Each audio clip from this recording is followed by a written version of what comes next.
তোরা আই তোরা আই তোরা আই সকলে জগৎবাসী দেখবি যদি দেখবি যদি দেখবি যদি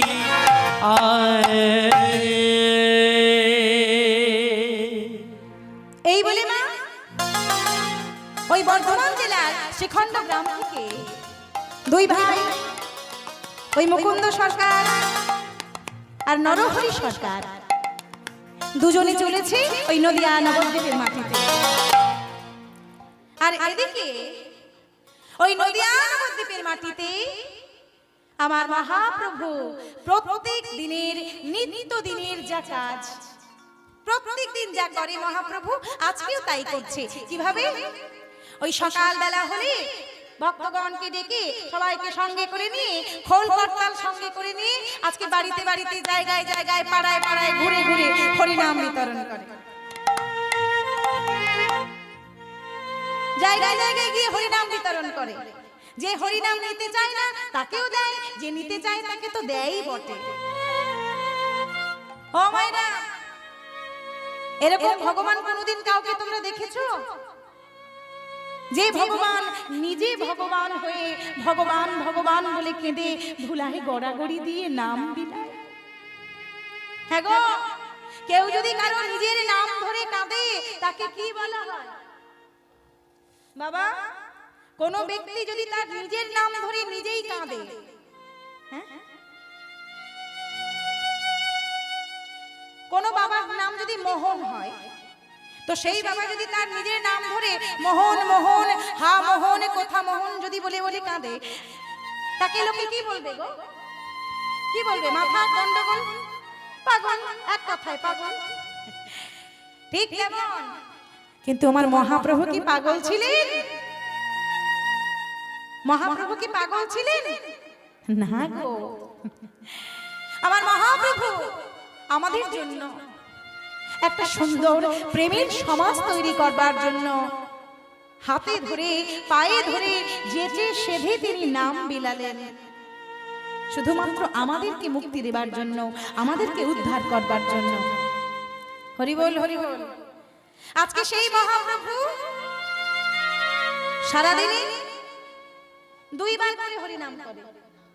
দুইবার, ওই সকালবেলা যখন হয় তখন ওই সুরধ্বনির কিনারা দিয়ে হেঁটে হেঁটে হেঁটে হেঁটে জায়গায় জায়গায় গিয়ে হরিনাম বিতরণ করে, বাড়িতে বাড়িতে গিয়ে। আর সন্ধ্যাবেলা যখন হয়ে যায় তখন ওই শ্রীবাস আঙিনার দরজাটা বন্ধ করে দিয়ে গোপনে যে কীর্তন করে তাকে বলে রস কীর্তন। মহাপ্রভু সারাদিনে দুইবার কীর্তন করতেন, একবার নাম কীর্তন আর একবার রস কীর্তন। হরি বল মায়েরা। তাই আজকে সেই মহাপ্রভু সবাইকে ডেকে ডেকে হরি নাম বিলাচ্ছে আর বলছে, ওগো তোমরা এসো, তোমরা সবাই একবার হরি নাম বলো।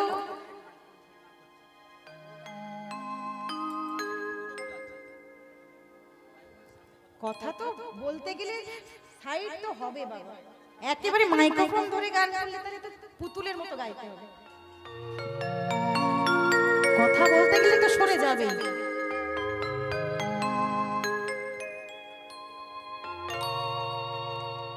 হরি হরি। আজকে সুরধ্বনির কিনারা ধরে আমার মহাপ্রভু হেমদণ্ড বাহু তুলে মুখে হরি বল বলতে বলতে চলেছে। হ্যাঁ গো, তোমরাও যাবে নাকি দেখতে? চলো একবার গিয়ে দেখে আসি কেমন করে আমার মহাপ্রভু হরি নাম করছে। চলো সবাই মিলে যাই, সবাই মিলে একবার উলুধ্বনি দিয়ে নিতাই গৌর প্রেমানন্দে হরি হরি বল।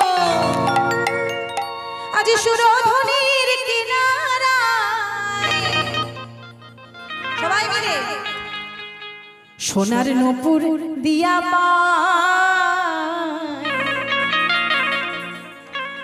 নাচে না গরি গো সুন্দর গৌরাঙ্গরা। আচ্ছা, প্রত্যেকে হাতগুলো একটু উপরে তুলবেন সবাই। এই দেখো, কেউ কেউ তালি বাজাতেও শুরু করে দিয়েছে। কারণ শুনে দেখো মায়েরা, এই হাত দিয়ে শুধু অন্যের জিনিস চুরি করব, এই হাত দিয়ে সারাদিন ভালো মন্দ খাবো, এই হাত উঁচিয়ে ঝগড়া করব, এই জন্য হাত দেয়নি ভগবান। লোককে মার পেটাবো, এইগুলো এই জন্য হাত দেয়নি ভগবান। এই হাতের একটা কাজ আছে, এই হাতে তালি দিয়ে যদি সকাল সন্ধ্যা হরিনাম করা যায় তাহলে দেহের থেকে অনেক বড় বড় অসুখ সেরে যায় বিনা ওষুধে। তাই চলো সবাই মিলে একসঙ্গে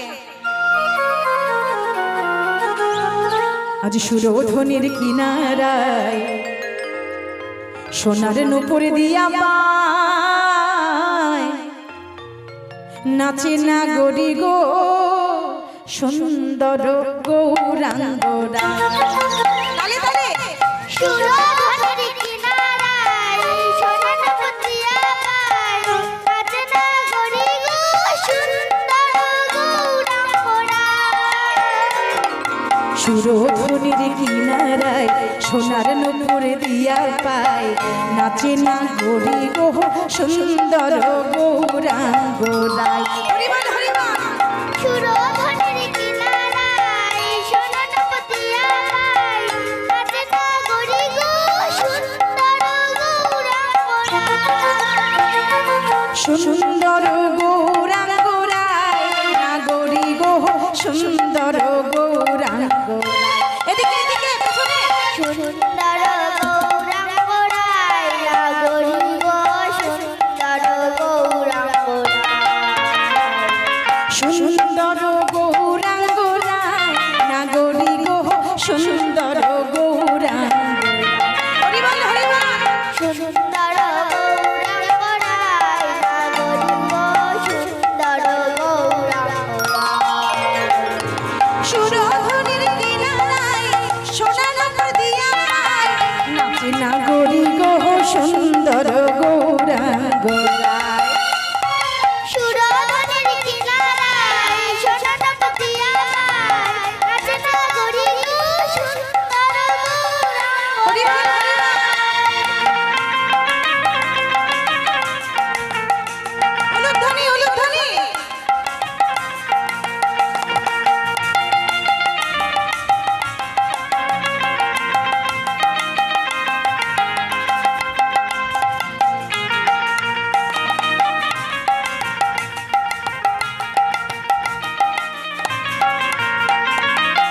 আমার মহাপ্রভুকে কেমন দেখতে?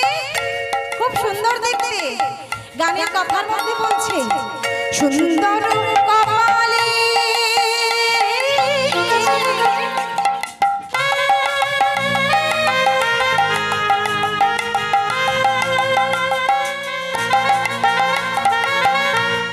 ওগো সুন্দর কপালে সুন্দর তিলক গো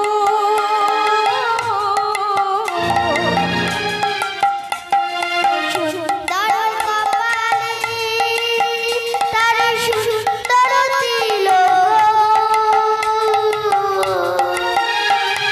সুন্দর একখান আবার সুন্দর একখান নামা বলি গায় না গরি গো সুন্দর গৌরাঙ্গ।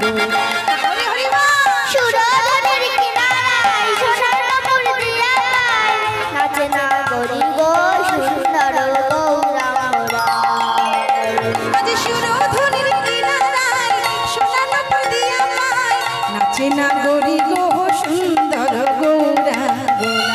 সবাই মিলে সুরধনির কিনারায় সোনার নূপুর দিয়া পায় নাচে না গরি গো সুন্দর গৌরাঙ্গরায়। সুরধনির কিনারায় সোনার নূপুর দিয়া পায় নাচে না গরি গো সুন্দর গৌরাঙ্গরায়।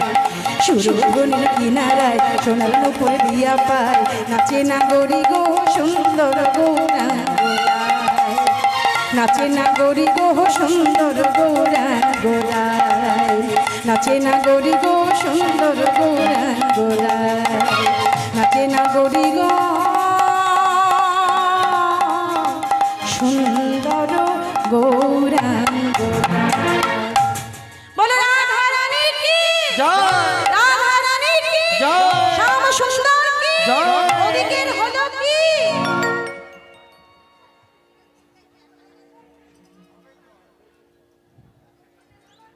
রান্না হয়ে গেছে কি আমি কি জিজ্ঞাসা করেছি? আমি বললাম ওদিকের হলো কি? মানে ওই যে দুই ভাই তারা যে এসেছে মহাপ্রভুর কাছে দীক্ষা নেবে বলে, বাবা হরি বল, সেই মুকুন্দ আর নরহরি দুইজনে দাঁড়িয়ে আছে সুরধুনী গঙ্গার একেবারে তীরে। রাধে, ওই সুরধুনী গঙ্গা ঠিক তীরেই দাঁড়িয়ে রয়েছে। আর এইদিকে মহাপ্রভু হরিনাম করতে করতে করতে করতে আজকে সকালবেলা আসছে। আর এই হরিনাম করতে করতে যখন আসছে সকালবেলা, এই যে তুমি একটু এখানে এসো তো, অনেকক্ষণ থেকে দাঁড়িয়ে আছো দেখছি, লক্ষ্য করছি, এদিকে এসো। আর তোমাকে বলছি, শুনতে পাচ্ছ না? ওই যে বাংশার কোনায় দাঁড়িয়েছে, হ্যাঁ তুমি তুমি তুমি এখানে এসো। আর ডাকছি, শুনতে পাচ্ছ না? তোমাকে বলছি তো এখানে এসো। ও মায়েরা, তোমরা কোন দিকে তাকিয়ে আছো? আমি ডাকছি না, মহাপ্রভু ডাকছে। মহাপ্রভু হরিনাম করতে করতে লক্ষ্য করেছে যে দুই ছেলে, দুজন অচেনা ছেলে ওই সুরধুনী গঙ্গার তীরে বেশ অনেকক্ষণ থেকে দাঁড়িয়ে রয়েছে। ওই মহাপ্রভু ওই তাদের মধ্যে থেকে একজনকে ডেকে পাঠালেন, হ্যাঁ হ্যাঁ তুমি তুমি এখানে এসো এসো। নরহরি ছুটে এসেছে মহাপ্রভুর কাছে। প্রভু প্রভু, তুমি আমায় ডাকছিলে প্রভু? হ্যাঁ গো, তা এই তোমাকে তো এখানে কোনোদিন দেখিনি, মুখটাও চেনা নয়, বড্ড অচেনা মনে হচ্ছে। হ্যাঁ গো, তোমার বাড়ি কোথায়? প্রভু, আমার বাড়ি তো এখানে নয়, আমার বাড়ি তো সেই বর্ধমান জেলার শ্রীখণ্ড গ্রাম। আমি সেই শ্রীখণ্ড থেকে এখানে এসেছি। ওরে বাবা, তুমি সেই শ্রীখণ্ড থেকে এখানে এসেছো? হ্যাঁ প্রভু। তা তোমার নাম কি হে? কি নাম তোমার? তখন নরহরি করজোড়ে বলছে, ওগো প্রভু, ওগো প্রভু গো, আমার মনে বড় আশা, আমি তোমার চরণে শরণ লাভ। আমি বর্ধমান জেলার শ্রীখণ্ড গ্রাম থেকে বড় আশা করে এসেছি। নাম হলো আমার নরহরি। কি নাম বললো বাবা? কি নাম বললো? নরহরি। আর এই যে নরহরি কথাটা বলেছে মহাপ্রভু, এই নরহরি নামটা শুনে একেবারে আপ্লুত হয়ে বলছে, ওরে বাবা, এত সুন্দর নাম তোমার, নরহরি। নর নর বাবা বাবা। আচ্ছা আচ্ছা নরহরি, ও নরহরি, এই তোমাকে দেখে না, তোমাকে আমার খুব ভালো লেগে গেছে। এসো এসো, দূরে দাঁড়িয়ে কেন, আমার কাছে এসো, কাছে এসো। নরহরিকে কাছে ডেকে মহাপ্রভু বলছে, নরহরি, তোমাকে দেখে তোমাকে আমার বড্ড ভালো লেগেছে গো। শোনো না, তুমি তুমি আমার সঙ্গে থাকবে, আমার এই হরিনামের দলে তুমি নাম লেখাবে, আমার সঙ্গে তুমি কীর্তন করবে, সারাদিন হরিনাম করবে। তখন নরহরি করজোড়ে বলছে, প্রভু হে, ও হে প্রভু হে, আমি তো তোমার কৃপা পাবো বলেই সেই বর্ধমান থেকে ছুটে এসেছি তোমার চরণ তলে। দয়াময়, তুমি কৃপা করে তোমার চরণে আমায় একটু স্থান দাও। থাকো থাকো নরহরি, তুমি আমার কাছেই থাকো, তোমায় কোথাও যেতে হবে না। তুমি আমার সঙ্গে হরিনাম করবে, তুমি আমার সঙ্গে কীর্তন করবে, আমার সঙ্গে নাম বিলাবে। হরি বল। তখন নরহরি করজোড়ে বলছে, প্রভু, আমার একটা নিবেদন ছিল দয়াময়। কি নিবেদন? ও প্রভু, এই যে আমাকে তুমি ডেকে নিলে, আমাকে তুমি তোমার কাছে তোমার কাজের সঙ্গী করে নিলে, তোমার হরিনামের দলের সঙ্গে আমায় যুক্ত করে নিলে। ও প্রভু, আমি তো একা আসিনি, হ্যাঁ গো, আমি একা আসিনি, আমার সঙ্গে আমার বড় দাদাও এসেছে। ওই দেখো দূরে দাঁড়িয়ে আছে। প্রভু, তাহলে আমাকে তুমি কাছে রাখলে, আমার দাদা দূরে দাঁড়িয়ে আছে। যাই প্রভু, আমি আমার দাদাকে গিয়ে ডেকে নিয়ে আসি। এই বলে নরহরি সবে মাত্র কয়েক পা এগিয়েছে, ঠিক তখনই মহাপ্রভু পিছন থেকে ডেকে উঠলেন, দাঁড়াও নরহরি। কোথায় যাচ্ছ তুমি? প্রভু, আমি দাদাকে গিয়ে ডেকে আনি। আমি তোমার দলের সঙ্গে যুক্ত হলাম, তোমার নাম হরিনাম আমি গাইব সুযোগ পেলাম, আর আমার দাদা দাঁড়িয়ে আছি। আমরা দুই ভাই এসেছি একসঙ্গে। আমি তোমার সঙ্গে থাকবো, আর দাদা থাকবে না, দাদা কৃপা পাবে না। আমি যাই, দাদাকে গিয়ে। দাঁড়াও, আমি দেখেছি তোমার দাদাও দাঁড়িয়ে রয়েছে, কিন্তু আমি তোমার দাদাকে নয়, তোমাকে ডেকেছি আমার কাছে। শোনো নরহরি, আমি তোমায় কৃপা করলাম, কিন্তু তোমার দাদাকে নয়।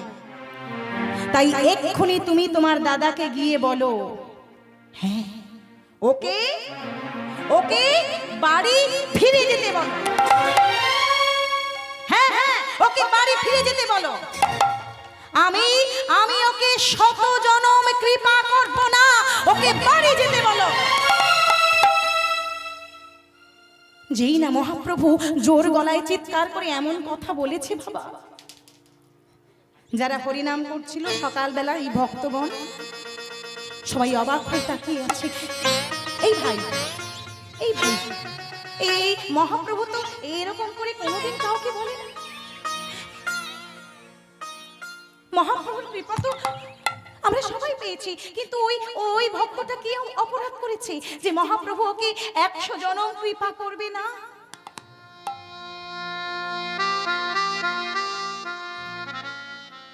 ভক্তমণ্ডলী মায়েরা,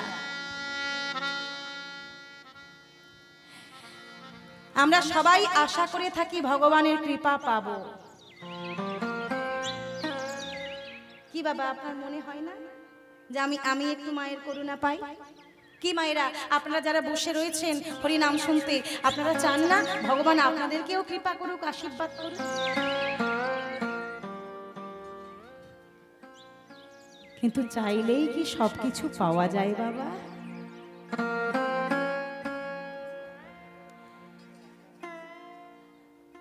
চাইলে সবকিছু পাওয়া যায় না মা। আবার চাইলে সবকিছু পাওয়া যায়, চাওয়াটা যদি চাবার মতো হয়। এই যে দেখুন না, আমরা সংসারে কত মা কত বাবা সারাদিন অপেক্ষা করে থাকি কখন বৌমা এক মুঠো ভাত দেবে।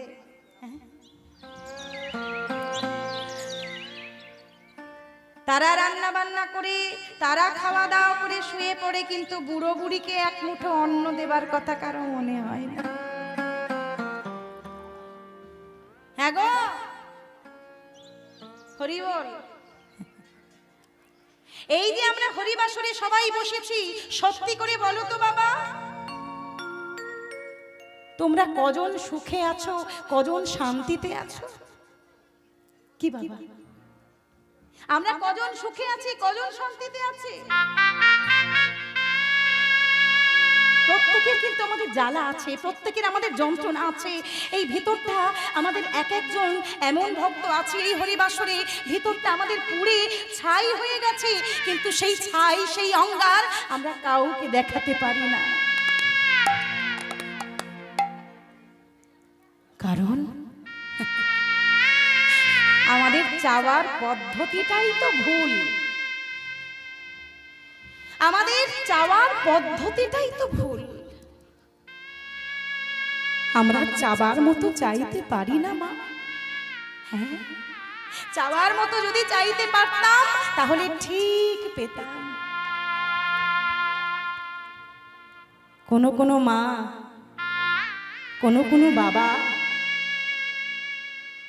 যারা আমরা মা হয়েছি, যারা আমরা বাবা হয়েছি, শোনো, যারা মা হয়েছো তারা জানো যে মা হবার কত জ্বালা। যারা বাবা হয়েছো তারা জানো যে বাবা হবার কত জ্বালা। কিন্তু এখনো যারা গর্ভে আমরা সন্তান ধরতে পারিনি, যারা আমরা মা ডাক শুনতে পারিনি, তারা আমরা জানি যে মা না হবার আরো কত জ্বালা। তাই একটা সন্তানের জন্য আমরা মন্দিরে মন্দিরে ছুটে যাই,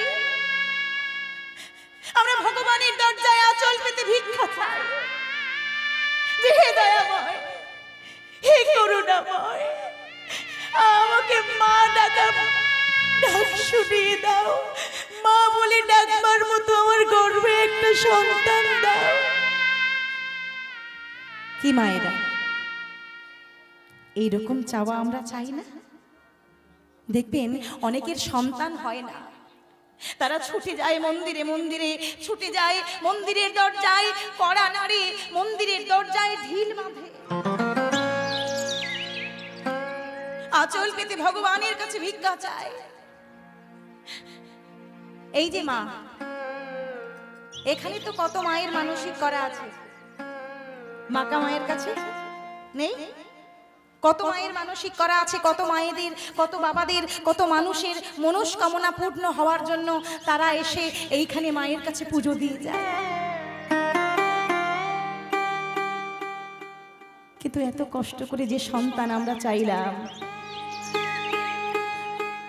এত কষ্ট করে যে সন্তান আমরা মানুষ করলাম, এত কষ্ট করে যে সন্তান আমরা বড় করে তুললাম, সত্যি করে বলো তো সেই সন্তান কি আমাদের মান রাখতে পারে? কারণ আমাদের চাওয়াতেই তো গন্ডগোল, আমরা চাইতে পারি না। আমরা সবাই সন্তান চাই যে হে ভগবান একটা সন্তান যাতে হয়, সেই সন্তান বৃদ্ধ বয়সে, আমরা যখন বুড়ো বুড়ি হব, কাজকর্ম করতে পারবো না, আমরা যখন অক্ষম হয়ে পড়বো, আমার ঘরে বৌমা আসবে, সেই বৌমা একটু রান্না বান্না করে এক মুঠো অন্ন আমাদের মুখে তুলে দেবে। এই আশায় আমরা সবাই বুক বেঁধে থাকি বাবা, কিন্তু সে আশা কোনোদিন আমাদের পূর্ণ হয় না। কত সন্তান সংসারের বুড়ো বুড়িকে জঞ্জাল মনে করে ওই হাই রোডে ছেড়ে দিয়ে যাচ্ছে বাবা। জানো, একজন বৃদ্ধা মা, তার 3টে ছেলে আর একটা মেয়ে। হরি বল, এটা একেবারে বাস্তব কথা বাবা, এটা আমাদের প্রত্যেকের জীবনে, আমাদের কারো না কারো জীবনে এই ঘটনাগুলো ঘটে।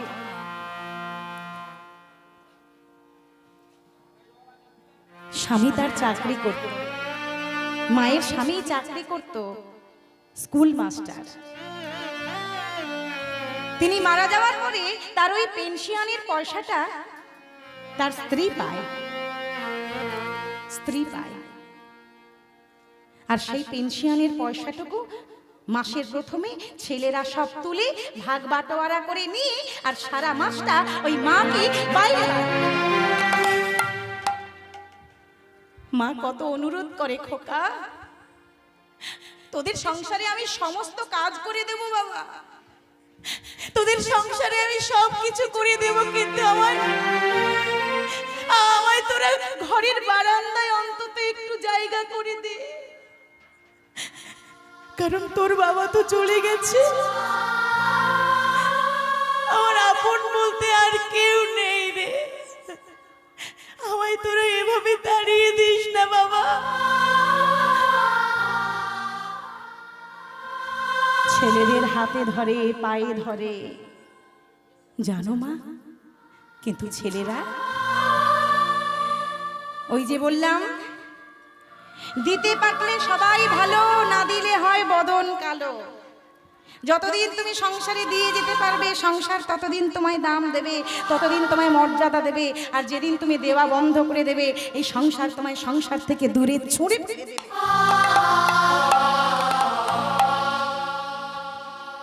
3 ছেলে মিলে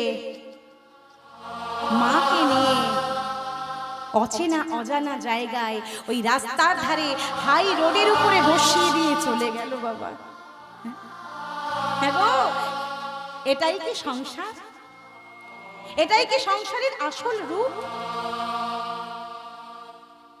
ওরা চাহিতে জানে না দয়াময়, বলছি ওরা চাইতে জানে না দয়াময়। ওরা যদি চাওয়ার মতো চাইতে পারত তাহলে আজকে ওদের এত কষ্ট পেতে হতো না। আমরা সংসারে সন্তান চাই বৃদ্ধ বয়সের অবলম্বন লাঠি হিসাবে,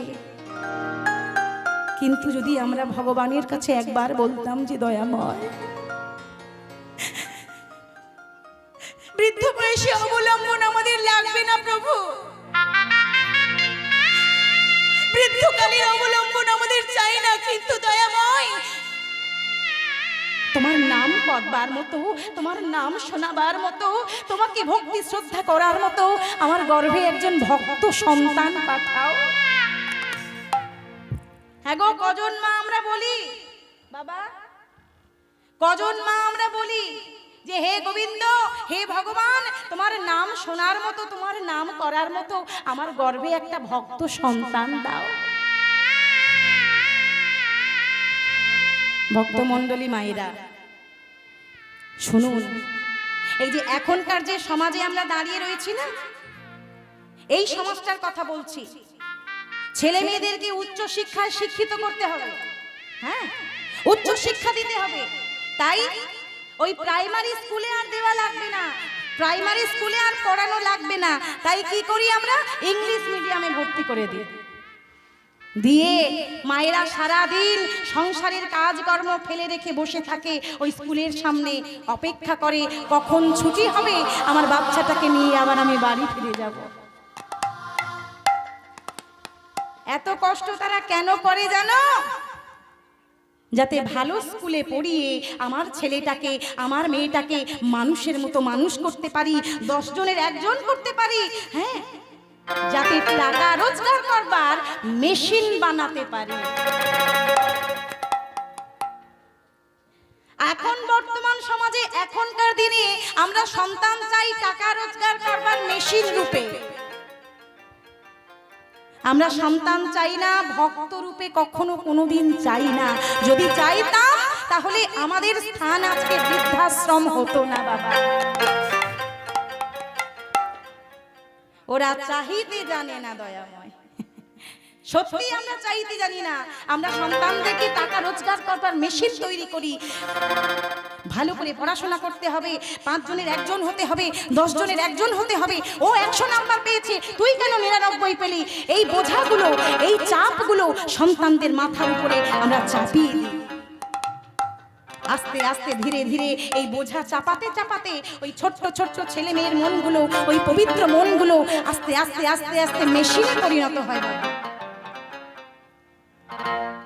বাবা, আপনি মনে করুন একটা কারখানাতে, একটা মেশিনে আপনি 20 বছর কাজ করছেন, 20 বছর।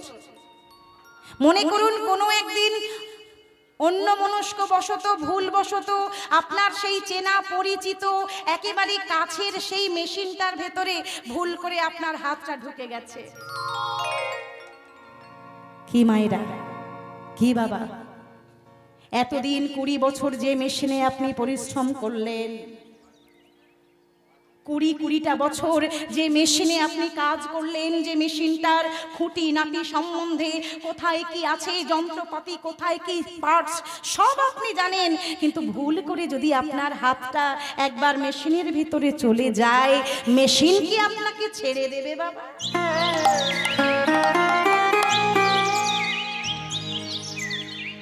ছেড়ে দেবে না, ক্ষমা করবে না আপনাকে। ঠিক তাই মেশিন রূপে সন্তানদেরকে মানুষ করা উচিত নয়, করবেন না দয়া করে। ছোটবেলা থেকে একটি সন্তানকে যাতে সে ভক্ত হতে পারে, যাতে সে হরি নাম করতে পারে, যাতে সে কৃষ্ণ নামের পথের পথিক হতে পারে, এই উদ্দেশ্য নিয়ে যদি আমরা সন্তান মানুষ করতে পারি তাহলে আমাদের জীবন ধন্য হয়ে যাবে। নিতাই গৌর প্রেমানন্দে হরি বল। নয়, চাওয়াটা যদি চাওয়ার মতো হয় তাহলে ঠিক পাওয়া যায়। তাই ভক্ত মণ্ডলী মায়েরা, আজকে দাঁড়িয়ে রয়েছে মুকুন্দ কবিরাজ। মহাপ্রভু বললেন, শোনো, ওকে আমি 100 জনম কৃপা করব না। দেখো চাওয়ার কেমন কায়দা, দেখো হরি বল, চাওয়ার কেমন কায়দা দেখো। চাইলেই কি সবাই পায়? আবার পেয়ে গেলেও সবাই ধরে রাখতে পারে না বাবা, হারিয়ে ফেলে। ভক্ত দূরে দাঁড়িয়ে দাঁড়িয়ে 100 জনম কৃপা পাবে না জেনেও 2 বাহু প্রসারিত করে আনন্দে নৃত্য করছে আর বলছে হরি বল, হরি বল, হরি বল, হরি বল, হরি বল, হরি বল। আরে ও মুকুন্দ, আনন্দে নাচছো কি হে? হ্যাঁ? আনন্দে নাচছো কি হে? শোনো শোনো, মহাপ্রভু তোমায় বলেছি 100 জনম তুমি কৃপা পাবে না, 100 জনম মহাপ্রভু তোমায় কৃপা করবে না, আর তুমি এই কথাটা শুনে আনন্দে নৃত্য করছো। ছি ছি ছি ছি ছি। আমাদের যদি কাউকে বলতো না মহাপ্রভু এমন কথা, সঙ্গে সঙ্গে আমরা গঙ্গার জলে ডুবে মরতাম, আর তুমি আনন্দে নৃত্য করছো। তখন মহাপ্রভু যাকে কথাটা বলেছে সেই মুকুন্দ করজোড়ে দাঁড়িয়ে দাঁড়িয়ে বলছে, ওগো ভক্ত ওগো ভক্ত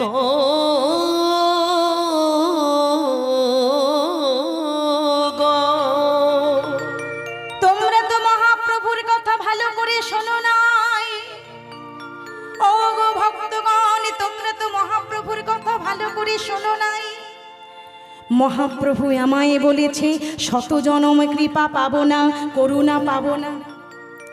ওগো 100 জনম পাই বা না পাই, মহাপ্রভুর কথা থেকে একটা কথা তো জানা গেল, আমি 100 জনম কৃপা পাবো না, কিন্তু 101 জনমে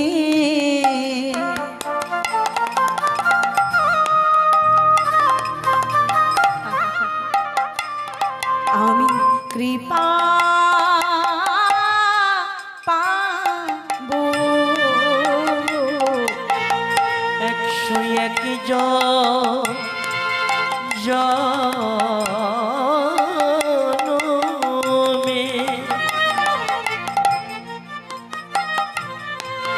আমি কৃপা পাবো। 101 জনমে। প্রভু, আমি তোমার কৃপা পাবো। 101 জনমে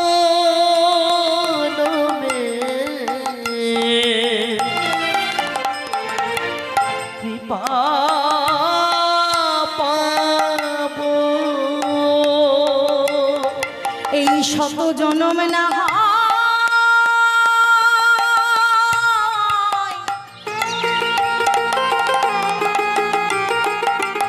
প্রভু প্রভু, এই 100 জনম না হয় আমি কেঁদে যাবো। 101 জনমে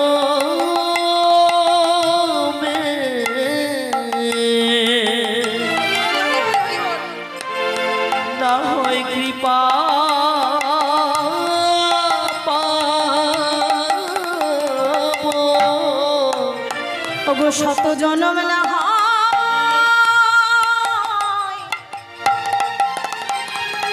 না হয় আমি কেঁদে যাব। ওগো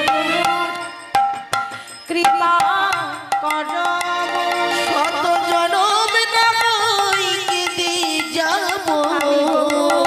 কৃপা করো, 100 জনম না হয় কেঁদে যাবো। তোমার হলাম বলে 100 জনম না হয় কেঁদে যাবো। তোমার হলাম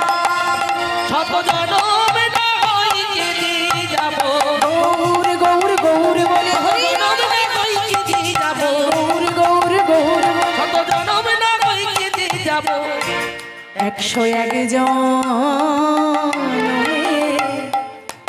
আমি কৃপা পাবো।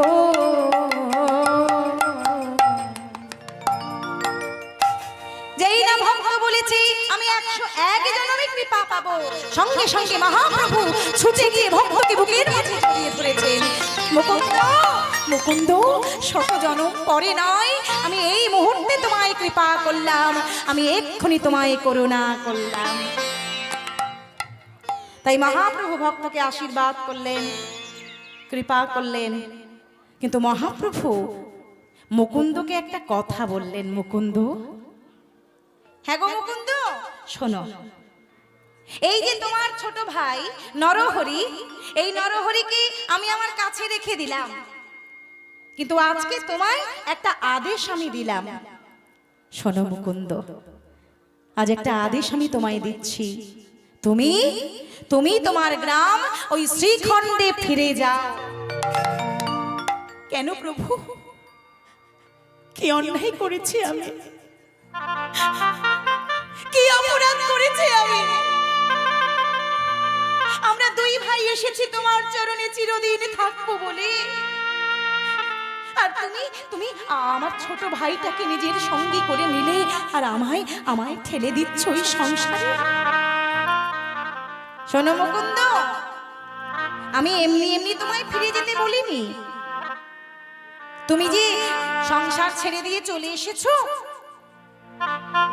তোমার যে গৃহে বহুদিনের পূজিত সেবিত সোনার গোপীনাথ রয়েছে, সেই সোনার গোপীনাথ তাকে যে ফেলে চলে এসেছো, হ্যাঁ গো, তা সোনার গোপীনাথের সেবা পূজা কে করবে শুনি? ও মায়েরা, তোমরা যদি কুটুম বাড়িতে যাও, আত্মীয় বন্ধু বান্ধবের বাড়িতে ঘুরতে যাও, আচ্ছা তোমাদের মন্দিরের দায়িত্ব কাকে দিয়ে যাও?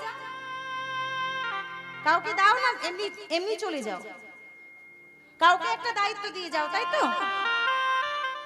আমি কুটুম বাড়ি গিয়ে ঘুরবো, আমি আত্মীয় বন্ধু বান্ধবের বাড়ি গিয়ে ভালো মন্দ খাবো, আর আমার ভগবান ঘরে না খেতে পেয়ে বসে থাকবে, এটা কেমন কথা বল? তাই হ্যাঁ গো মুকুন্দ, দুই ভাই চলে এসেছো, ঘরে যে সেই সোনার গোপীনাথ রয়েছে তার কথা ভেবেছো? কেবল নিজের কথা ভেবেই তো চলে এসেছো আমার কাছে কৃপা পাবে বলে। তাই আজকে আমি আদেশ দিলাম, তুমি ফিরে যাও তোমার গ্রামে। ফিরে গিয়ে তোমার প্রথম কাজ হবে ওই সোনার গোপীনাথকে প্রত্যেক দিন ব্রহ্ম মুহূর্তে উঠে আগে ওই গোপীনাথের সেবা পূজা করবে। ভক্তমণ্ডলী মায়েরা, এই লীলাগুলো আমরা কেন শুনি জানেন? প্রত্যেকটি লীলার মধ্যে, প্রত্যেকটি কথার মধ্যে শিক্ষণীয় কিছু রয়েছে। হরি বল। জীব শিক্ষার কথা প্রত্যেক লীলার মধ্যেই ভগবান বলেছে। এই যে ভগবানকে সেবা করতে হয়, ভগবানকে প্রতিনিয়ত যত্ন করতে হয়, ভগবানের নাম গুণাগুণ কীর্তন করতে হয়। তা তুমি যে চলে এসেছো, গোপীনাথকে সেবা কে দেবে শুনি? না খেতে পেয়ে গোপীনাথ যে কষ্ট পাবে। আর তাছাড়া তোমাদের বংশ পরম্পরায় তোমরা হলে আয়ুর্বেদিক চিকিৎসক, বংশ পরম্পরায় আয়ুর্বেদিক চিকিৎসক তোমরা। গ্রামের লোকেদের চিকিৎসা করা হলো তোমাদের একমাত্র কাজ। তা চলে এসেছো, তা তোমাদের গ্রামের লোকের যদি অসুখ বিসুখ করে, তাদের যদি শরীর খারাপ হয়, অসুস্থ হয়ে পড়ে, তা কার কাছে যাবে? কে চিকিৎসা করবে? তারা তো বিনা চিকিৎসায় মারা যাবে। তাই নিজের কথা ভাবলে শুধু হবে? সবার কথা তো চিন্তা করতে হবে মুকুন্দ। তাই শোনো, তোমার তিনটে কাজ আমি দিলাম। ব্রহ্ম মুহূর্তে উঠে প্রত্যেক দিন তুমি গোপীনাথের সেবা পূজা করবে।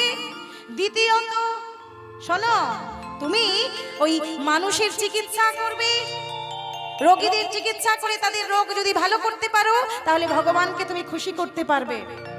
আর তৃতীয়ত, প্রত্যেক দিন সময় পেলে সন্ধ্যার সময় তুমি ওই জায়গায় জায়গায় গিয়ে হরিনাম বিতরণ করবে। এই তিনটে কাজ আমি তোমায় আজকে দিলাম। যাও মুকুন্দ, তুমি ফিরে যাও। তাই মুকুন্দ মহাপ্রভুর চরণ স্পর্শ করে আশীর্বাদ মাথায় নিয়ে আজকে চলেছে।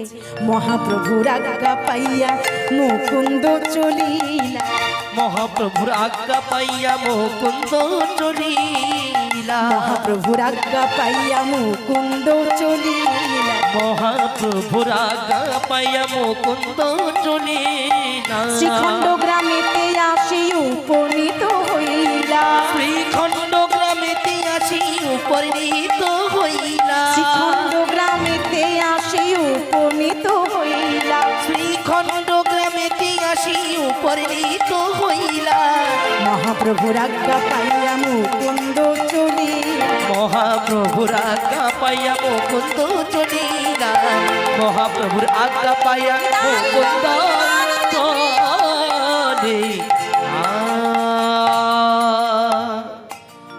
মুকুন্দ কবিরাজ ফিরে গেল, শুরু করে দিল মহাপ্রভুর আদেশ অনুসারে প্রত্যেক দিন ব্রহ্ম মুহূর্তে উঠে আগে মন্দিরে প্রবেশ করে গোপীনাথের সেবা পূজা করে, তারপরে বেলার দিকে তার বাড়িতে সব রোগীদের লাইন পড়ে যায়, ওই গাছপাতা শিকড় বাকড় এইসব জড়িবুটি দিয়ে ওই রোগীদের রোগ ভালো করে।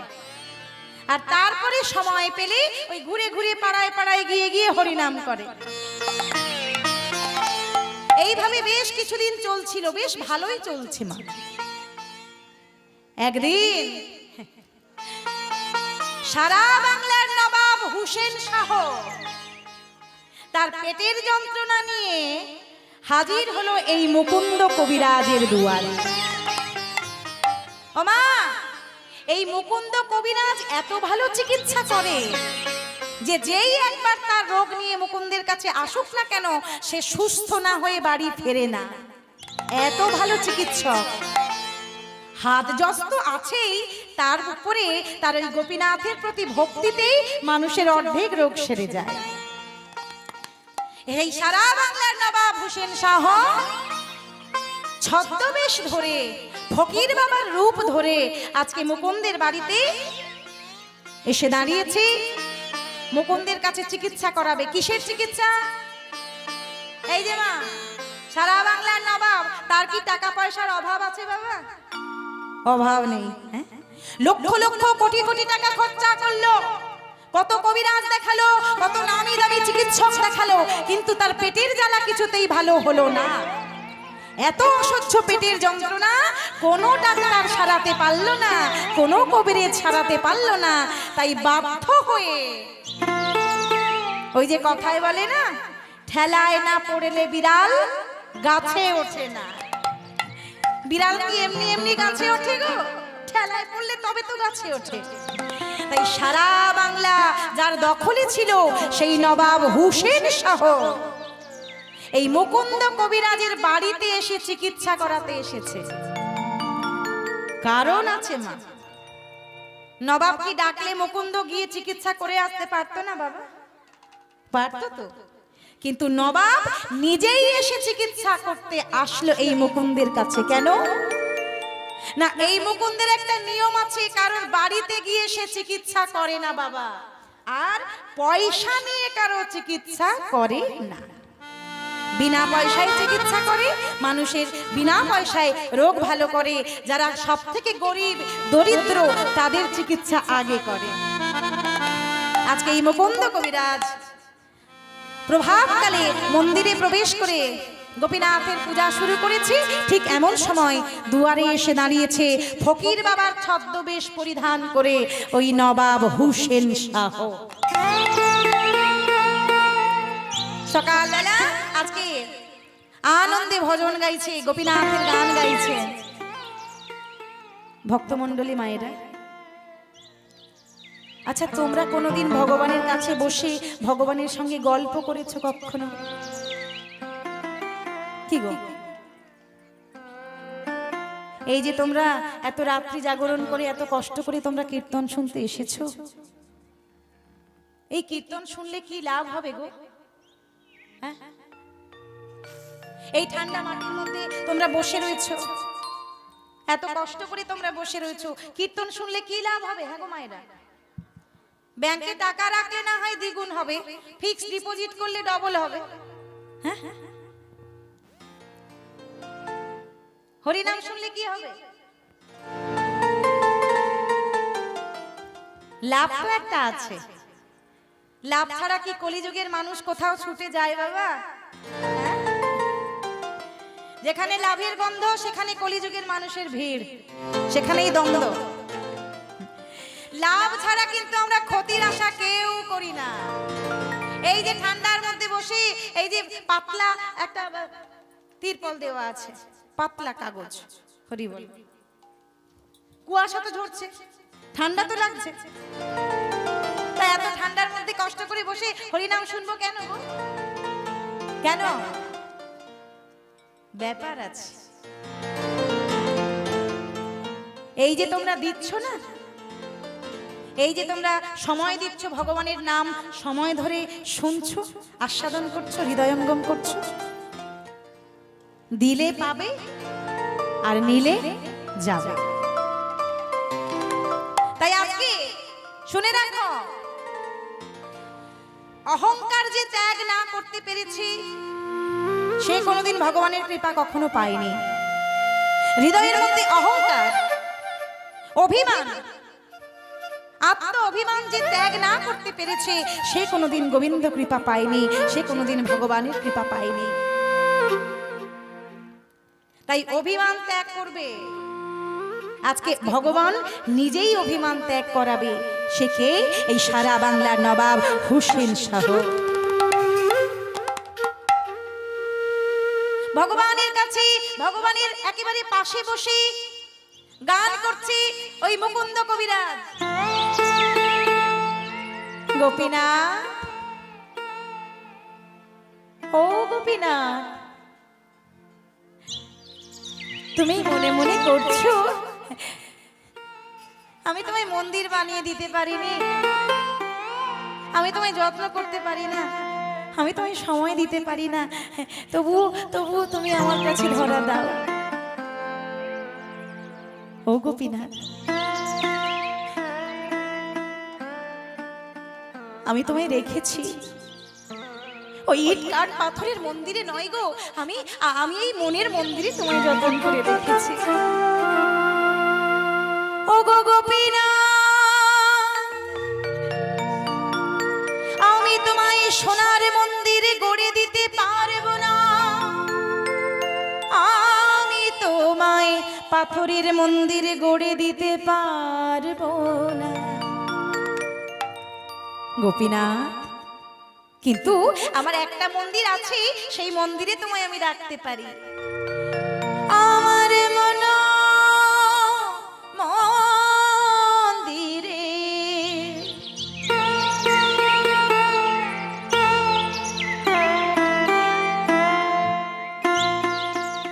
মদন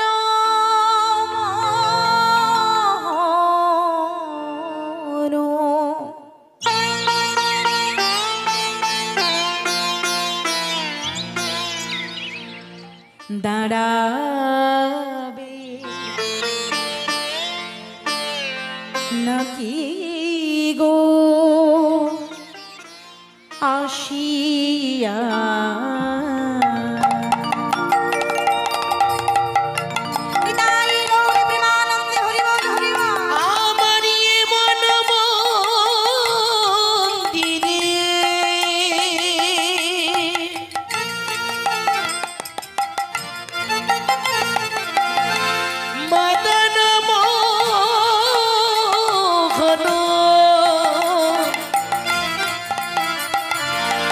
দাঁড়াবে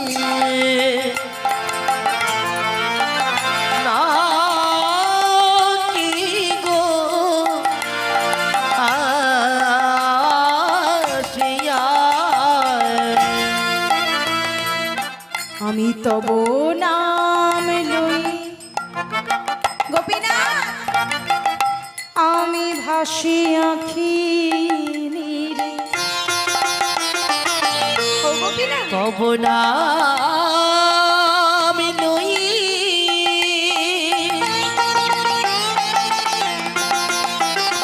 তুমি আমার কাছে ভাসিয়া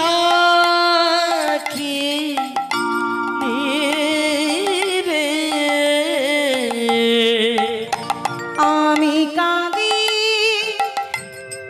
নিরজনে বসিয়া,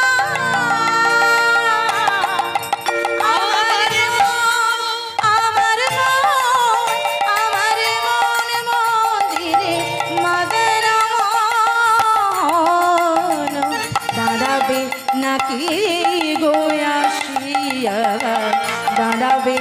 নাকি গো আসিয়া দাঁড়াবে নাকি গো আসিয়া। ও মা, এই পূজা শেষ করে এইবার মুকুন্দ কবিরাজ মন্দির থেকে সবেমাত্র বাইরে এসেছে। আর যেই বাইরে এসেছে অমনি সকালবেলা একেবারে লাইনের প্রথমে দাঁড়িয়ে রয়েছে সেই ফকির বাবা। আর যেই না ফকির বাবাকে দেখেছে ওই মুকুন্দ কবিরাজ বলে উঠলো, ওরে বাবা, আজকে সাত সকালবেলা এক ফকির বাবার দর্শন পেয়েছি গো, দিনটা আমার ভালোই যাবে। ও ফকির বাবা, এদিকে এসো। ও ফকির বাবা, এই তোমার কি অসুখ হয়েছে বাবা? কোথায় ব্যথা? পেটে ব্যথা?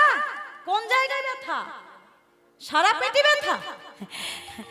ঠিক আছে বাবা, তুমি আমার কাছে যখন এসেছো তোমার আর কোনো চিন্তা করতে হবে না। তোমার পেটে ব্যথা তো এক্ষুনি সারিয়ে দিচ্ছি। এই তুমি এক কাজ করো দেখি বাবা।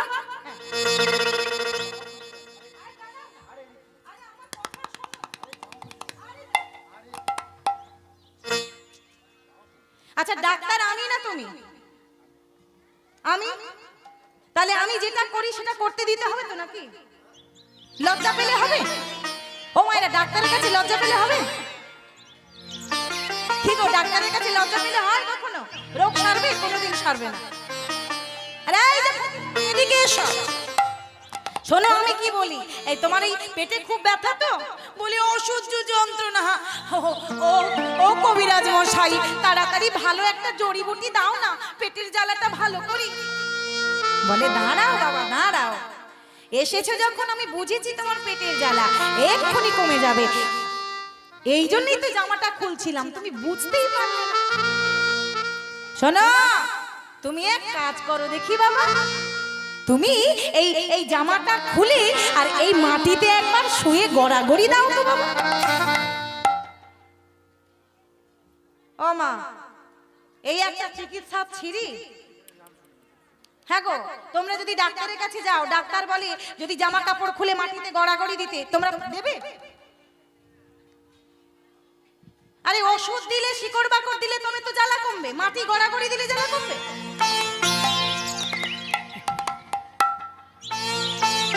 নবাব হোসেন শাহ মনে মনে করছে, ওরে বাবা, কে আমার কি চিকিৎসক রে ভাই। লোকের বাড়িতে গেলে একটু শিকড় বাকড় দেয়, একটু গাছপাতার রস দেয়, কি জামা খুলে মাটিতে শুতে বলছে। এই যে ফকির বাবা, কি বিড়বিড় করছো? মনে মনে কি বিড়বিড় করছো? এদিকে এসো। বলে ও কবিরাজ মশাই, এই জামা খুলে মাটিতে শুলে গড়াগড়ি দিলে পেটের জ্বালা সেরে যাবে? বলে হ্যাঁ সেরে যাবে। ওমা, আর যেই না ওই জামাটা খুলে আর মাটিতে যেই না শুয়ে পড়েছে, অমনি সঙ্গে সঙ্গে নবাব হোসেন শাহের পেটের যন্ত্রণা নিমেষের মধ্যে যেন উধাও, অর্ধেকের বেশি নিমেষের মধ্যে উধাও হয়ে গেল পেটের ব্যথা। আর যেই না পেটের ব্যথা অর্ধেকের বেশি কমে গেছে, ওই নবাব হোসেন শাহ উঠে বলছে, ও ও ও ও কবিরাজ মশাই, ও কবিরাজ মশাই, হ্যাঁ গো, এই তোমার এই মাটিতে ওষুধ দেওয়া আছে নাকি গো? শুতে না শুতেই আমার পেটের জ্বালা একেবারে অর্ধেকের বেশি কমে গেল। হ্যাঁ গো মায়েরা, কারো যদি মাথার যন্ত্রণা হয়, পায়ের হাঁটুর কোমরের ব্যথা হয়, ঘাড়ের ব্যথা হয়, মাটিতে শুলে জ্বালা কমে যাবে? কি গো বাবা, কমে যাবে? যাবে না? তাহলে এই ফকির বাবার কমে গেল কেন? হ্যাঁ গো, মাটিতে শুলে জ্বালা কমে? মাটিতে শুলে জ্বালা কমে? ওইদিকে বলছে হ্যাঁ কমে, মাটিতে শুলে নাকি জ্বালা কমে। আমার হঠাৎ রাস্তায় যেতে যেতে, এই যে তোমরা কীর্তন শুনছো, এই কীর্তন শুনতে যেতে যেতে মনে করো ঠান্ডা লেগে কারো মাথা ধরেছে, কারোর পায়ের হাঁটুর ব্যথাটা বেড়েছে, এই পথে যেতে যেতে একটু ধুলা মেখে নেবে তো জ্বালা কমে যাবে। ধুলা মাখলে যদি জ্বালা কমে যেত তাহলে ডাক্তারের কাছে লাখ লাখ টাকা মানুষ কি খরচা করতো গো? ধুলা মাখলে জ্বালা কমে, কিন্তু সব ধুলা ধুলা হয় না। কি বাবা হয়?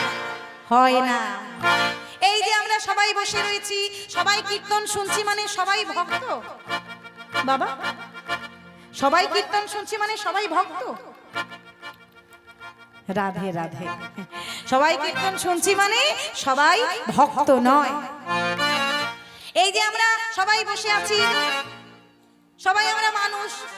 যদি বলি আপনারা মানুষ, বলে হ্যাঁ আমরা মানুষ। ওই দুটো হাত আছে, দুটো পা আছে, দুটো চোখ, দুটো কান, একটা নাক, একটা মুখ, সবই তো আছে, তাহলে মানুষ নয় কেন?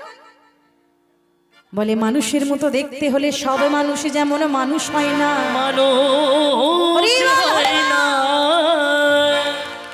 মানুষের মতো দেখতে হলে সব মানুষ যেমন মানুষ হয় না। তৃষ্ণা পেলে, পিপাসা পেলে, খাল বিল পুকুর ডোবার জলে যেমন পান করা যায় না। নোনা জল পান করলে তৃষ্ণা মিটবে না। আমার খুব জল তেষ্টা পেয়েছে, এই সাগরের গঙ্গার জল এক বোতল ঘরে রাখা ছিল, কোথাও জল নেই, ঢক ঢক করে এক বোতল জল খেয়ে নিয়েছি। তৃষ্ণা মিটবে বাবা? সব জলে যেমন তৃষ্ণা মেটাতে পারে না। মানুষের মতো দেখতে হলে সব মানুষ যেমন মানুষ হয় না। সব জলে যেমন তৃষ্ণা মেটে না, ঠিক তেমন সব ধুলা ধুলা হয় না। হরি বল, হরি বল। তাহলে কোন ধুলা ধুলা হয়? কোন ধুলা? এই যে কোন ধুলা? ওই যে বলেছি, ধুলা নয় ধুলি নয় গোপী পদ রেণু। হরি বল। ধুলা নয় ধুলি নাই রে গোপীর পদ রেণু। ধুলা নয় ধুলি নয় গোপীর পদ রেণু। হরি বল। ধুলা নয় ধুলি নাই রে গোপীর পদ রেণু। আবার এই ধুলা মেখেছিল নন্দের ঘরের কানো। ধুলা মাখরে, ধুলা মাখরে, ধুলা মাখরে, ধুলা মাখরে। ও মাইরা, ধুলা নয় ধুলি নয় গোপীর পদ রেণু। হ্যাঁ গো, সব ধুলা যেমন ধুলা হয় না, তবে কোন ধুলা ধুলা হয়? এই যে তোমরা এসেছো হরিবাসরে, অগণিত ভক্ত চরণের ধুলা এইখানে লেগে রয়েছে। এই ধুলায় যদি কেউ একেবারে গড়াগড়ি দিতে পারো, তাহলে তোমাদের জ্বালা কমে যাবে। ধুলা নয় ধুলি নয় গোপী পদ রেণু। সবাই মিলে উলুধ্বনি দিয়ে ধুলা নাই ধুলি নাই গোপীর পদ রেণু। এই ধুলা মেখেছিল নন্দের ঘরের কালো। ধুলা মাখরে, ধুলা মাখরে, ধুলা মাখরে, ধুলা মাখরে। ধুলা মাখতে হবে কোন ধুলা? এই ধুলা গোপীর পদ রেণু ধুলা। ওই মুকুন্দ কবিরাজের বাড়িতে কত রোগী আসে চিকিৎসা করাতে, কত ভক্ত আসে, কত বৈষ্ণব আসে, কত ব্রাহ্মণ আসে, আর তাদের চরণের ধুলা ওই মুকুন্দের বাড়িতে পড়ে রয়েছে। আর সেই চরণের ধুলায় ওই নবাব তার অহংকার রূপী যন্ত্রণা নিয়ে যেই না শুলো, তার যন্ত্রণা অর্ধেকের বেশি কমে গেল। ধুলা মাখরে, ধুলা মাখরে, ধুলা মাখরে, ধুলা মাখরে, ধুলা মাখরে, ধুলা মাখরে, ধুলা মাখরে, ধুলা মাখরে। ধুলা মাখলে অঙ্গ শীতল হবে। ধুলা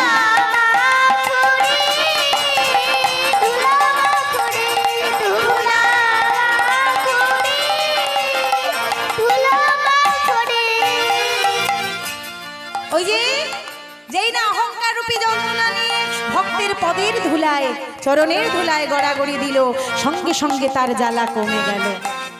তাই সব ধুলা যেমন ধুলা নয়, সব মানুষ যেমন মানুষ নয়, হরি নাম শুনলে সবাই যেমন ভক্ত হতে পারে না, ঠিক তেমন সব ধুলা ধুলা নয়। তাই নবাবের জ্বালা কমলো বটে, কিন্তু এখনো একটু জ্বালা বাকি রয়েছে।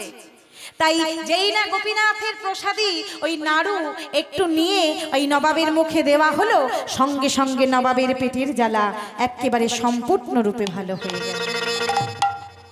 মায়েরা, এইভাবে বেশ কিছুদিন চলল।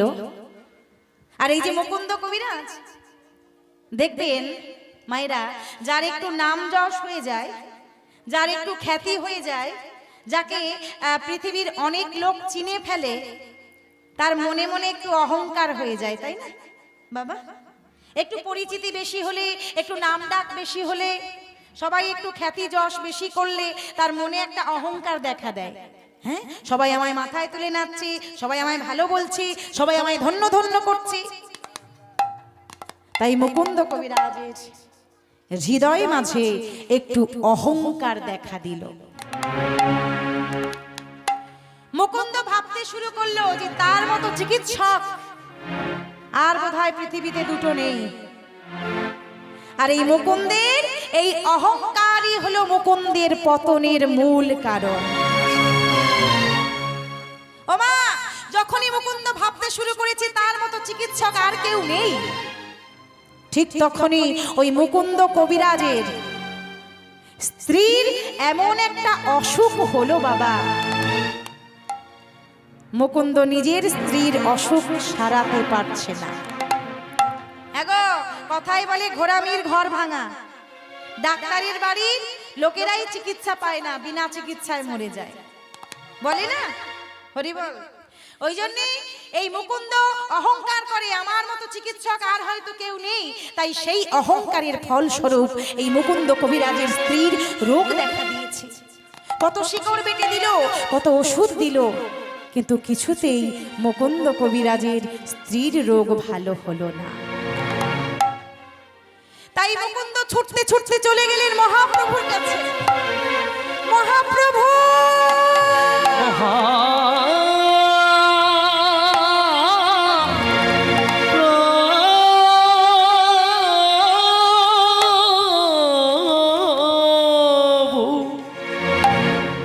আছাড় খেয়ে পড়ল মহাপ্রভুর চরণ তলে। মহাপ্রভু,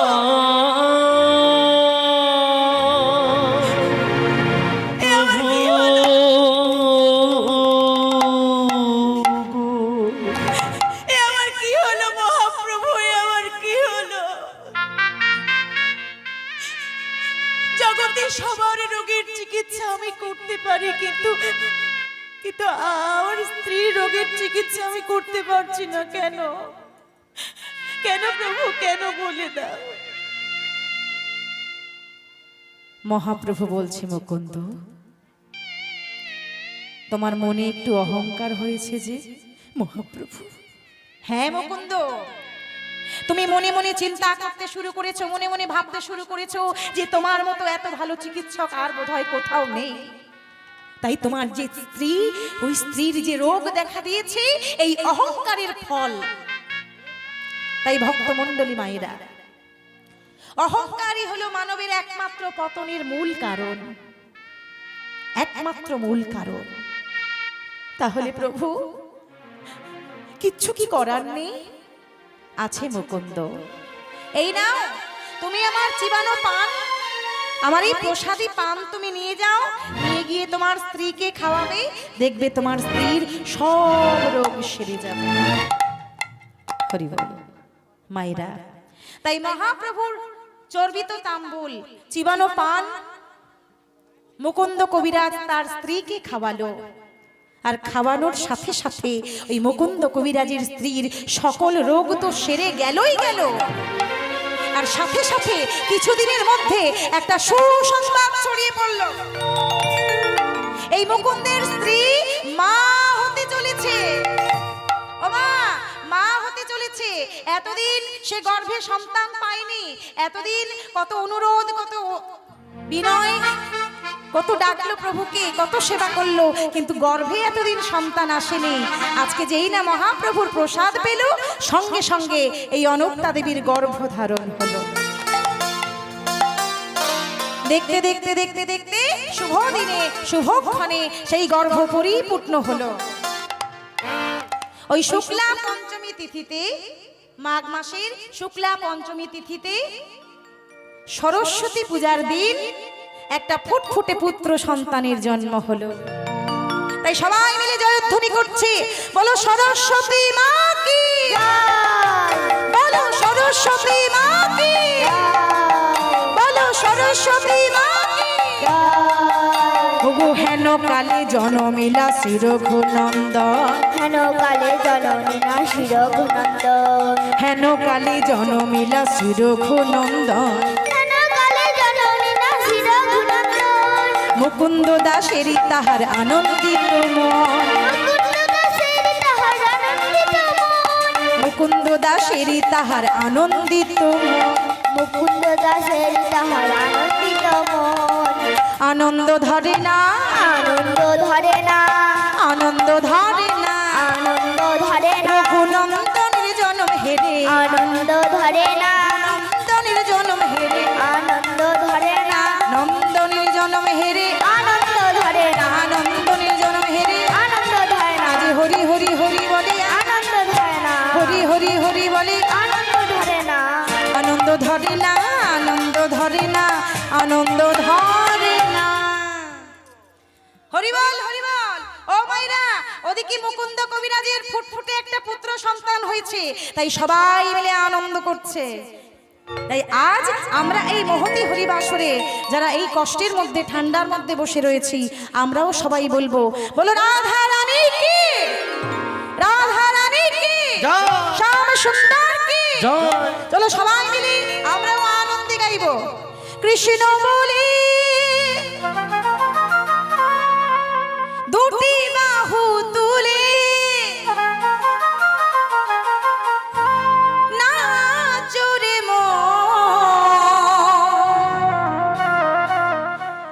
পথে পথে। সবাই মিলে হাত উপরে, হাত তোলো, হাতের কাজ করতে হবে। তালি তালি তালি বাজাও সবাই একসঙ্গে, চলো।